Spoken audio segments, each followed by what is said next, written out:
I was 15 the night my mother left me at gate 23. She didn't even glance back. Her perfume lingered longer than she did.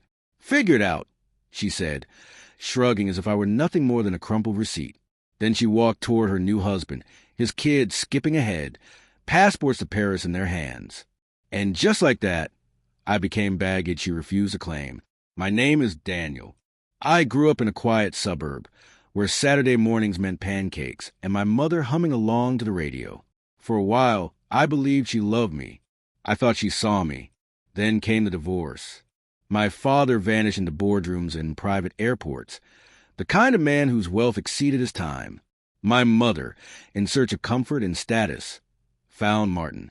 Not love, but an upgrade. And when she found him, I became the leftover.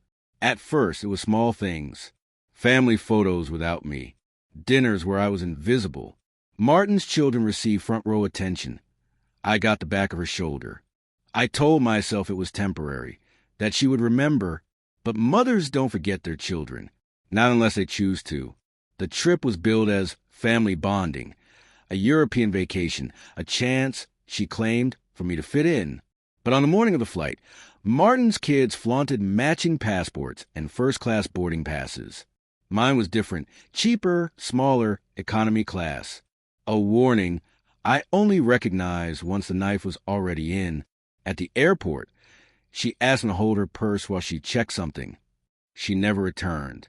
I watched them through the glass, her laughter echoing as they boarded, waving to the stewardess as if freed. I waited for hours. My name boomed over the PA system until it sounded like a curse.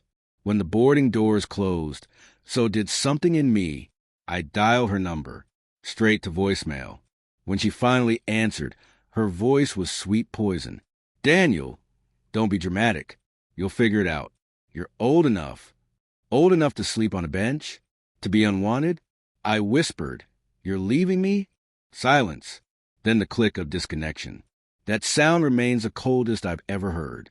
The airport emptied, families reunited, lovers embraced, and I sat there, 15 years old, clutching a crumpled boarding pass, a mother-shaped void in my chest. A janitor stopped, handed me a bottle of water, his eyes heavy with pity. "You okay, kid?" I nodded, words failing me. That night, the benches became my bed, my hoodie a makeshift blanket. Childhood ended at gate 23. In that silence, I made a choice. I scrolled my phone, found a number I hadn't dialed in years. My father's. The man my mother claimed had forgotten me.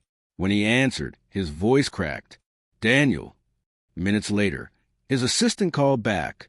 "Stay where you are. We're coming."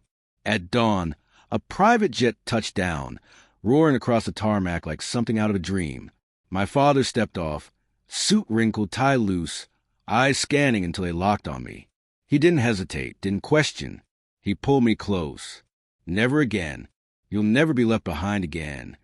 That was the day I realized absence doesn't equal indifference. Sometimes silence is strategy. My father hadn't forgotten. He'd been waiting for my call. When my mother returned 2 weeks later, sunburned and smug, she expected me waiting, obedient as ever. Instead, the room was empty. Drawers cleared, closet bare.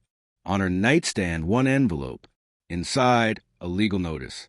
Custody transferred. My father had moved fast. Lawyers sharper than scalpels.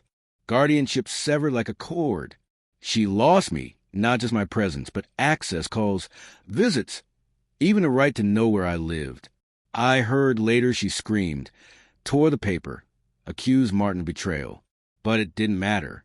She had gambled me away for a vacation, and she lost. Years later, I replay that night at the airport, not with pain, but with precision. It was the night I learned people reveal their truth, if you let them. My mother showed me hers. I used to wonder how a woman could abandon her son for champagne and hotel balconies. Now I don't. I don't care. I figured it out, just like she said. Family isn't blood. It's who shows up when the plane lands.